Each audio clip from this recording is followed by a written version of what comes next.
Gente, tudo bem com vocês? Sou Paula Aiza, aqui do Projeto Emagreça, um canal onde eu vim mostrando aí o meu processo de emagrecimento. Até agora foram 11,5 kg perdidos, mas sempre pautada no autoconhecimento, pautada num projeto para a vida toda, onde desistir não é uma opção, que é o que eu falo sempre aqui. Tem playlist de Diário da Dieta aqui, mas essa playlist é diferente, é um bate-papo. Eu com meu café, que é água, porque eu não tomo café à tarde.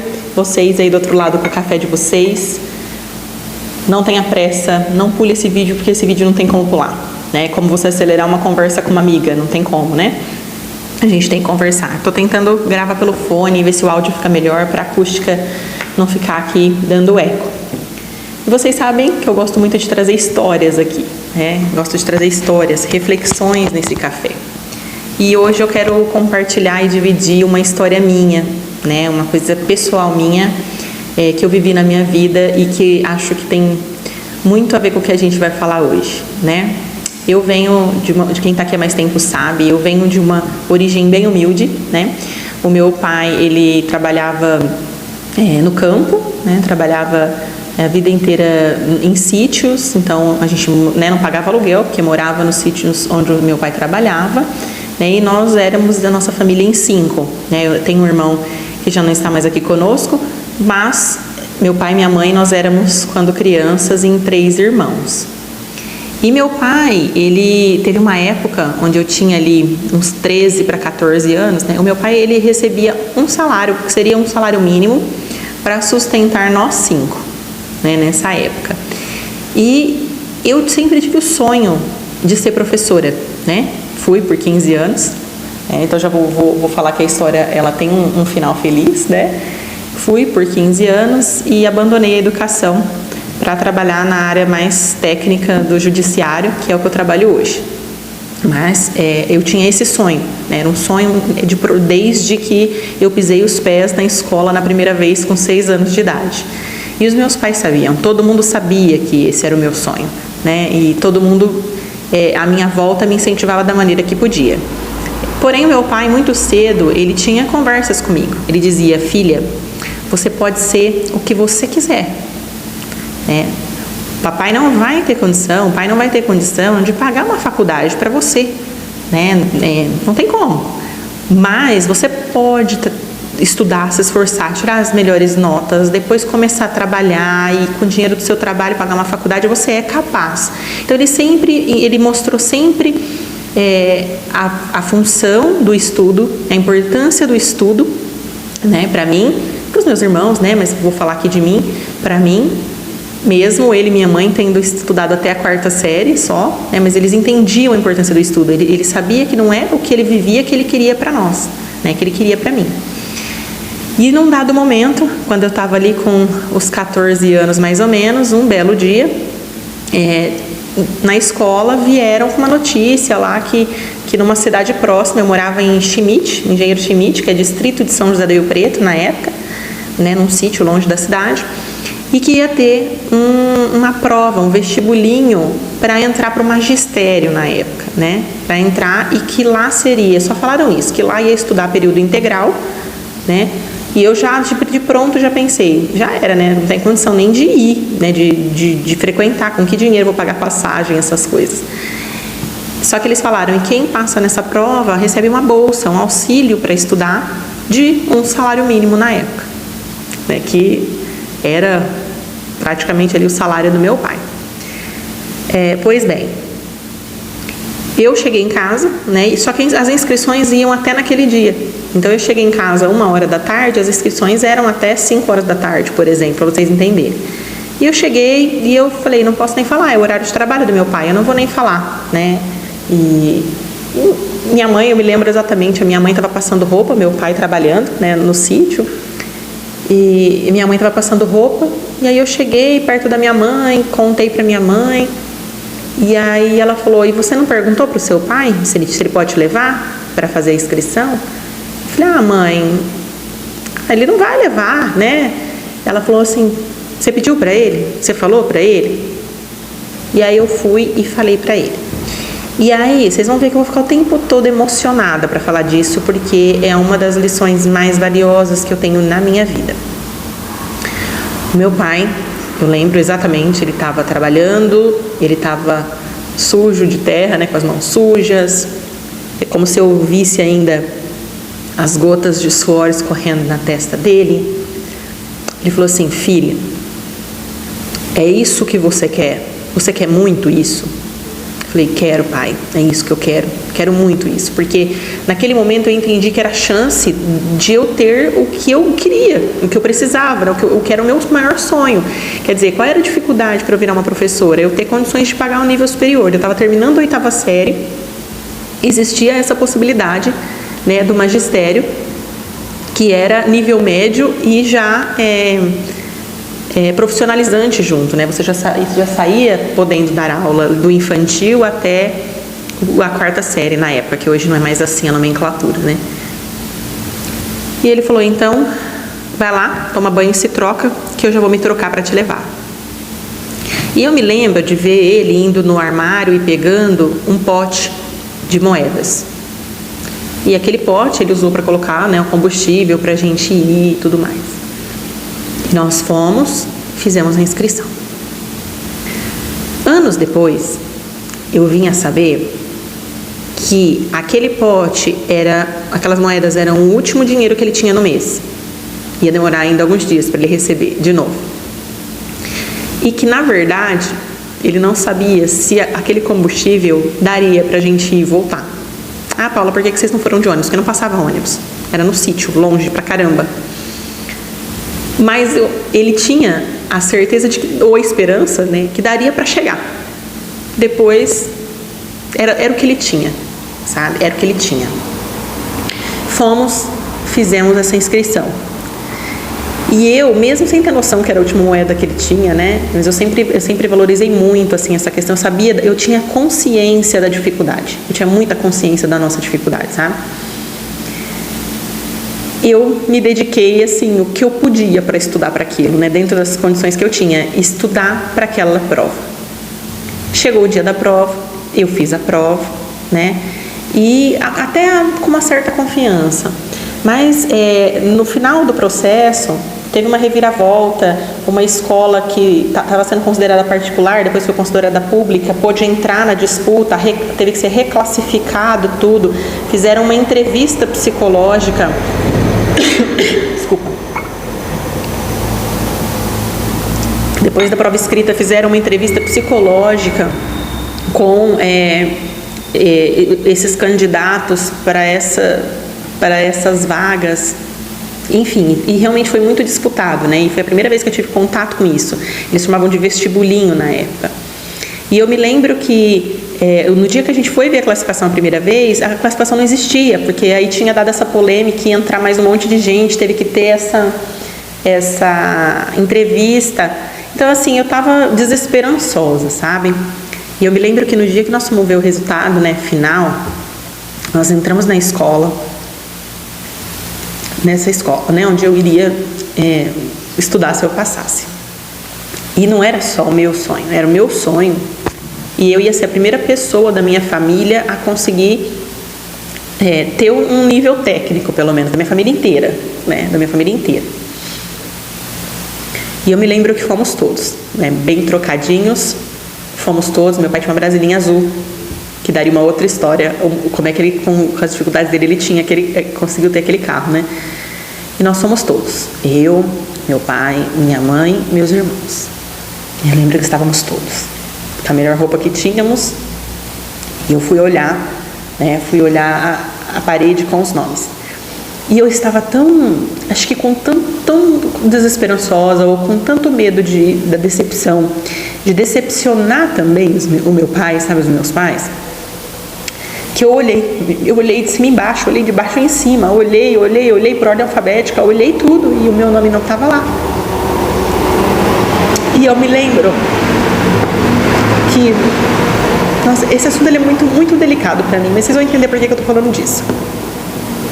E eu me lembro que, com lágrimas nos olhos, numa menina de recém-feitos 14 anos, eu falei: pai, meu nome não está lá. eu não passei.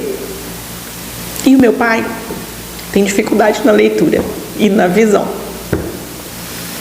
E aí ele deu um sorrisinho assim pra mim e falou assim: filha, você não tá olhando direito. É claro que o seu nome tá lá.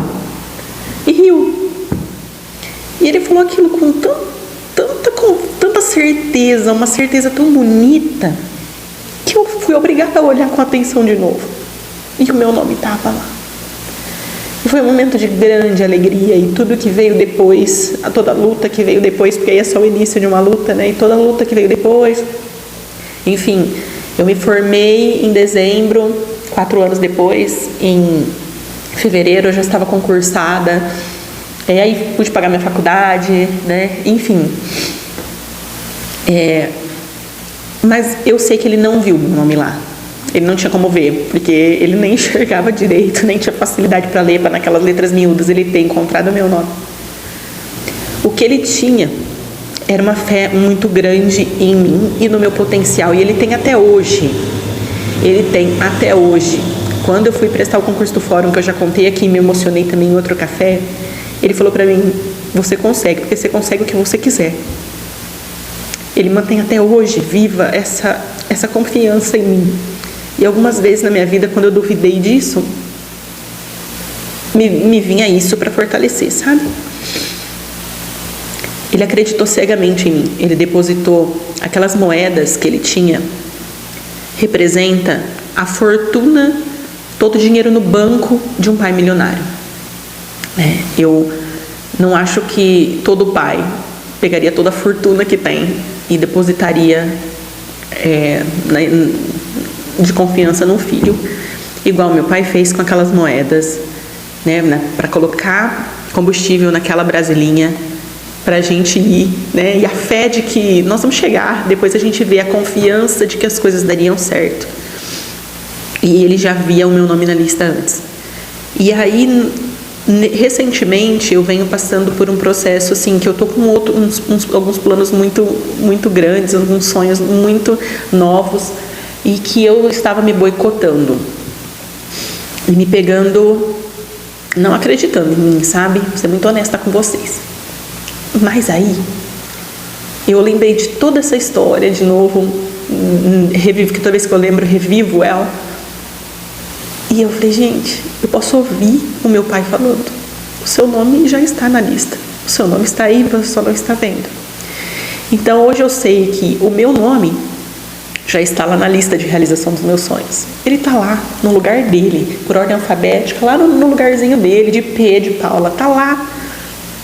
Ele está lá. E essa confiança que a gente precisa ter na vida, que a gente precisa ter no nosso processo de emagrecimento também. Todas as conquistas que a gente quer ter, gente, todas as dificuldades que a gente tem, ela passa primeiramente por um processo de fé, de confiança. Você tem que acreditar que o teu nome está na lista. Você tem que acreditar que o teu nome já está lá. E aí você faz o que é necessário para que realmente isso se concretize.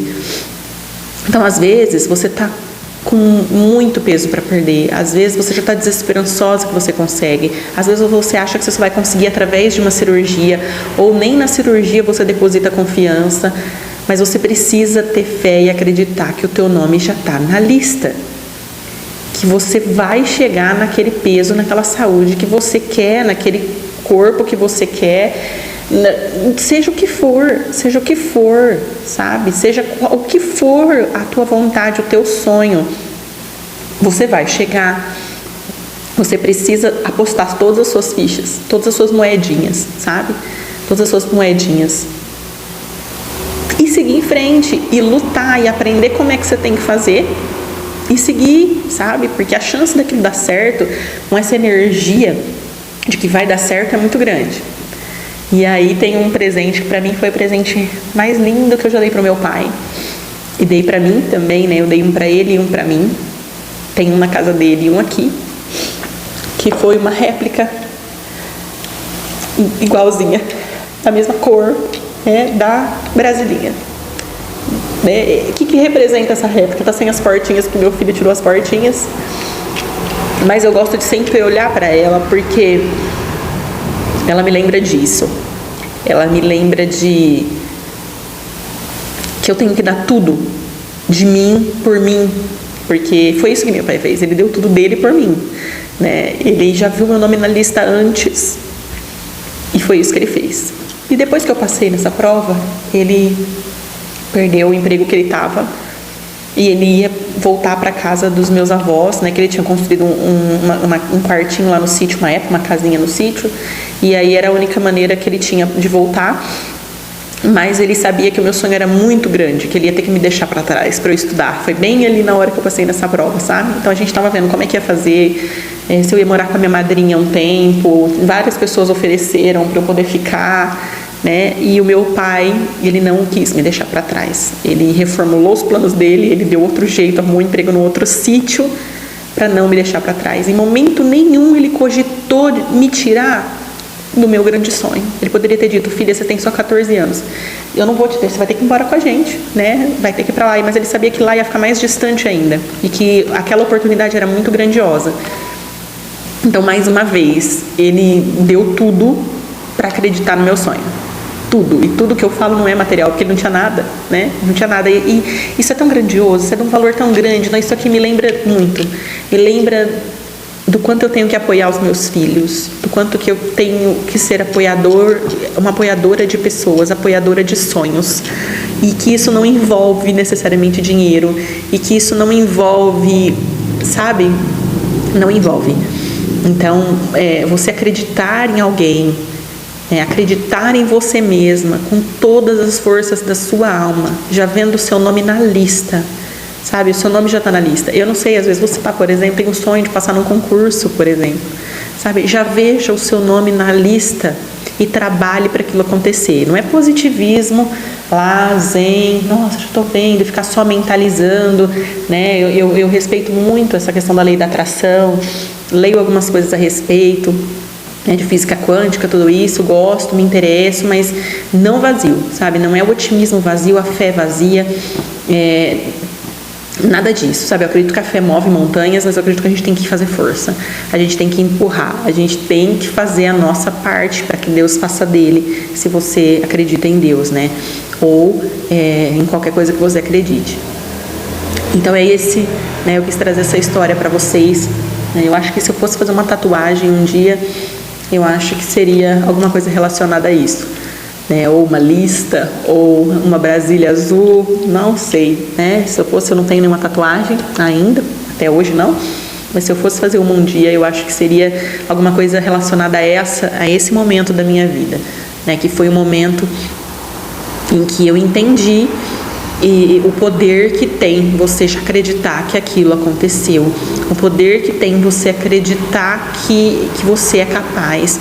E agora, nesse momento que eu estou vivendo da minha vida, é o momento que eu estou trazendo tudo isso à tona, né? E se você não tem a felicidade de ter alguém que torce por você, com a grandeza com que o meu pai torce por mim, que os meus pais torceram por mim, né, torcem até hoje, você não tem esse privilégio de ter alguém que torça assim por você, seja você a sua maior incentivadora, o seu maior incentivador, sabe? Seja você aquele que já está vendo o seu nome na lista, aquele que vai pegar todas as moedinhas do pote e sabe que vai dar para ir, sabe? Então é nesse sentido de pegar as moedinhas do pote, sabe? Tira todas as forças que você tem no dia para fazer o que é certo, para se alimentar melhor, para fazer uma atividade física. Ah, mas eu não sei se eu vou conseguir continuar fazendo atividade física. Não importa se o carro não vai conseguir voltar, pelo menos vai, sabe? Gasta essa gasolina e gasta essas moedinhas, né? E às vezes você se surpreende, porque até hoje a gente não sabe. Eu acho que aquele foi o dia em que uma Brasília fez mais quilômetros por litro que já deve ter existido na história da humanidade, né? E acho que ela foi movida pela fé e pelo amor aquele dia, tenho certeza, grande parte do caminho, e é assim que eu quero me mover na vida. Eu espero que é assim que você também se mova, pela fé e pelo amor, pela confiança e pelo amor por você. Seja o que for que você está passando, seja o que for que você está enfrentando, seja a dificuldade que for que você está vivendo, né? Já veja o seu nome na lista da realização, já veja o seu nome na lista de tudo resolvido, né? De um outro capítulo melhor da sua história, e lute, vá atrás e faça acontecer, né? E é esse o recado que eu quero deixar. Quero pedir desculpas por ter ficado assim tão emocionada, mas eu vou me emocionar a vida inteira, contando para os meus netos futuramente. E eu acho que é importante, porque toda aquela energia ainda continua aqui, sabe? Eu acho que isso é muito grandioso, muito importante. Se você tem alguma passagem interessante, né, disso, de alguém que depositou confiança em você, ou de algum momento que você depositou, né, alguém depositou confiança em você depositou a confiança em alguém, se quiser compartilhar aqui embaixo, pode deixar grandão o comentário. Se quiser compartilhar aqui embaixo, né, comigo, com a gente, com a nossa comunidade, eu vou gostar muito de conhecer, de ouvir, né, de ver esse comentário de vocês, essa história de vocês aqui. Quero pedir para vocês deixarem um like. Nós vamos encerrando por aqui esse café, esse bate-papo. Acho que o recado já está mais do que dado, né? Um beijo no coração de vocês e até a próxima.